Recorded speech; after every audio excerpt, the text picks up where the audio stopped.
Mbote, mbote, mbote, mbote Dibundu, bonjour, bonsoir les amis. Ce matin, je reviens encore vers vous pour vous alerter, vous informer de ce qui se passe dans l'armée du salut au Congo, Brazzaville.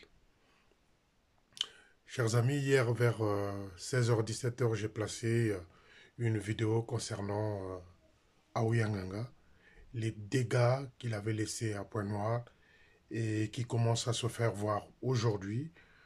Et ceux de Pointe-Noire sont très fâchés.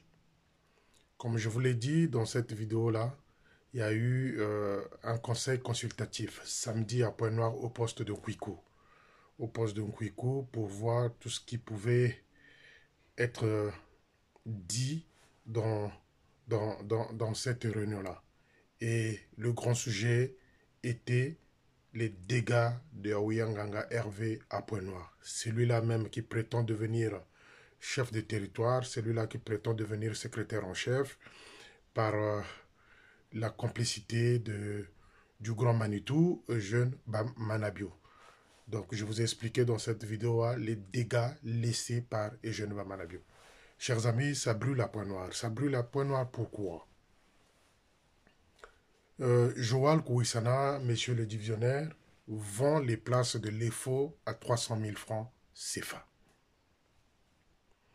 Joël Kouissana vend les places de l'EFO à 300 000 francs CFA. C'est-à-dire, si vous êtes candidat et que vous voulez intégrer l'EFO, si vous n'avez pas 300 000 francs CFA, niet, zéro, vous n'allez jamais intégrer cette école-là de formation.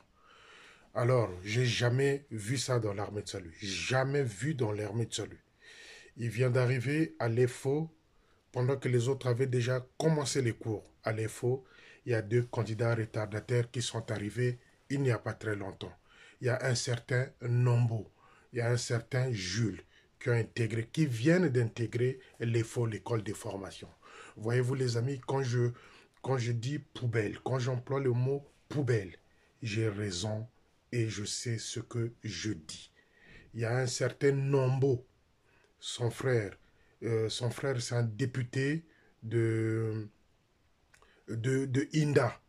Je crois que c'est ce monsieur-là qui a dû donner son argent, c'est-à-dire 300 000 francs à Joal pour que ce garçon-là, Nombo, intègre l'école de formation. Il y a un deuxième au nom de celui-là, je connais que le prénom, il s'appelle Jules. Donc les deux viennent d'arriver à l'EFO.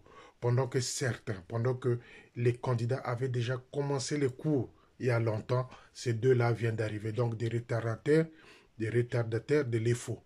Donc 300 000 par tête pour pouvoir intégrer l'EFO. Ça, c'est Joal. Pendant que le grand Manitou, le chef de la mafia lui-même, il va jusqu'à 1 million à vendre les places de l'EFO, 500 000 à vendre les places de l'EFO. Joal, lui, prend 300 000 francs à Pointe-Noire pour pouvoir faire intégrer un candidat à l'EFO. Il a recalé un garçon là, au nom de Mabaya, je crois. Joal a recalé un garçon au nom de Mabaya parce que celui-là, ils se sont rencontrés quelque part avec, je dis bien sûr, une fille commune. Donc, Joal s'était rendu compte que là où il avait mis pied, c'est Mabaya qui était passé là-bas. Il a dû recaler Mabaya pour les faux. Voyez-vous le désordre que Joal est en train de faire à Pointe-Noire. Quand je vous dis ce garçon-là, c'est un pitanique, c'est sexologue, sexivore à la fois. Il faut me croire. Donc ce garçon-là, Mabaya, a été recalé parce que c'est des rivaux avec Joal. C'est des rivaux avec Joal. Donc si Joal prend 300 000 francs par tête à destination de l'EFO, son chef, Eugène Bamanabio, est à 1 500 000 francs les places à l'EFO. Donc, comme je vous avais dit, ce n'est pas des vocations, c'est des affaires, c'est de la magouille, ce n'est plus la vocation. Voilà pourquoi, les amis, je vous parle de la poubelle. De la poubelle. Il y a deux candidats qui viennent d'arriver à l'EFO parce qu'ils ont payé 300 000 francs à Joal Kouissana. Donc les amis, voyez ce qui se passe dans l'armée du salut au Congo-Brazzaville. Ce n'est plus la vocation, mais c'est du commerce. Donc quand ces officiers-là vont sortir de là, je ne sais pas quel poste on va les envoyer, mais c'est de la poubelle avec celle que Odile était parti nous chercher à Kinshasa là-bas.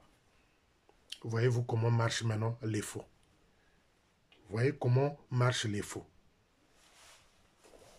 Chers amis, l'heure est grave. S'il faut qu'on parle comme ça, l'heure est grave. Il y a encore un sujet là qui fait tabac à point noir. Il y a un certain Ghislain Okuo. Ghislain Okuo, c'est le responsable de la RTAS de Pointe-Noire, télévision et radio de l'armée de salut à Pointe-Noire. J'ai été fouillé, oui, on m'a dit, ça c'est pas une façon pour le flatter, pas une façon pour l'amadouer, non. On m'a dit sincèrement que ce garçon-là se bat pour que cette télé-là, cette radio-là fonctionne.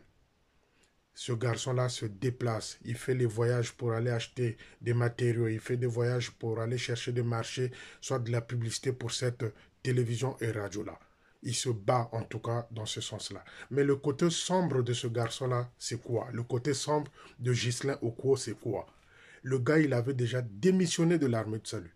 Il avait démissionné de l'armée de salut, car il fait partie d'une église de sommeil, là, pardon, église de réveil, je vais vous dire le nom tout de suite là. Il n'est plus saluté ce garçon-là. Mais chose curieuse, ce garçon-là fait encore partie du protocole de la division.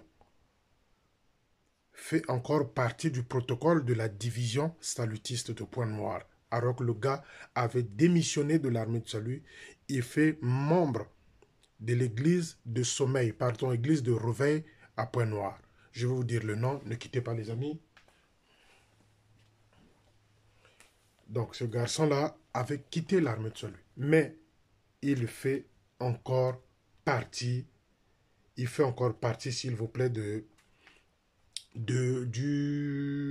protocole de l'armée de salut. Et donc ce garçon-là, son assemblée, c'est la chapelle de vainqueurs.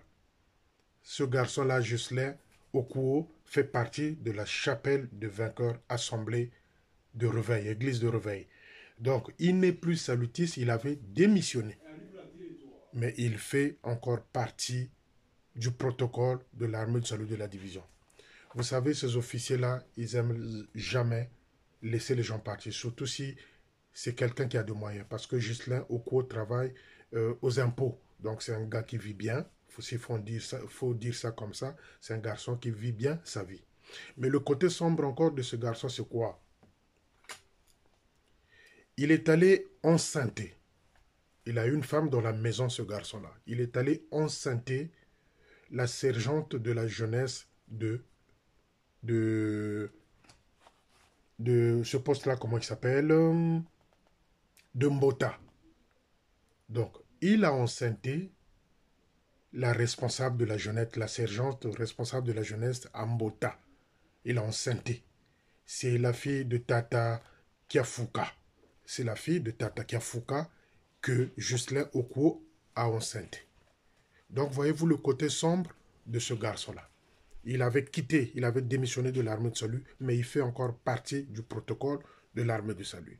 C'est lui qui s'occupe donc de la RTAS de Pointe-Noire. Il se bat pour que ce truc-là fonctionne. Oui, on n'en disconvient pas, mais le côté sombre, c'est celui-là. Il n'est plus salutiste, ça fait un moment. Il est reparti rejoindre l'église de réveil de Pointe-Noire, la chapelle, je ne sais pas quoi là.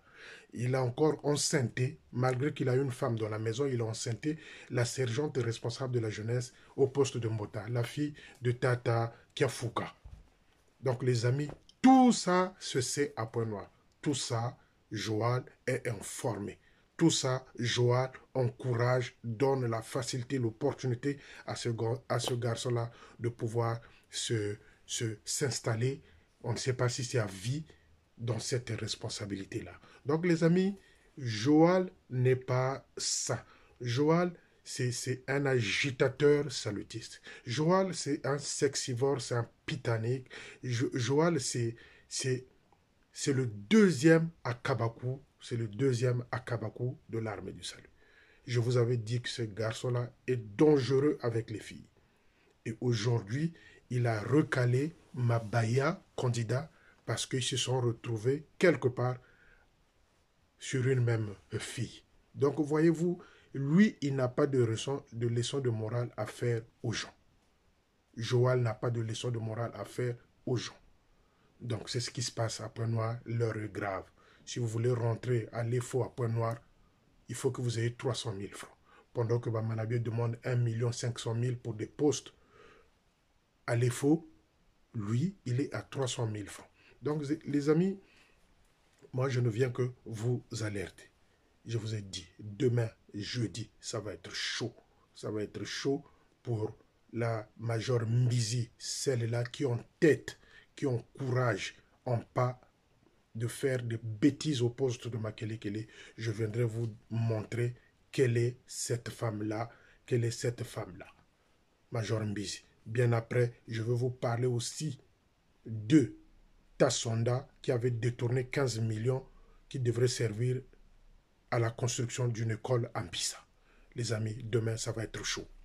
Demain, ça va être chaud. Je vous invite donc à être branchés. Abonnez-vous. Motema Pembe.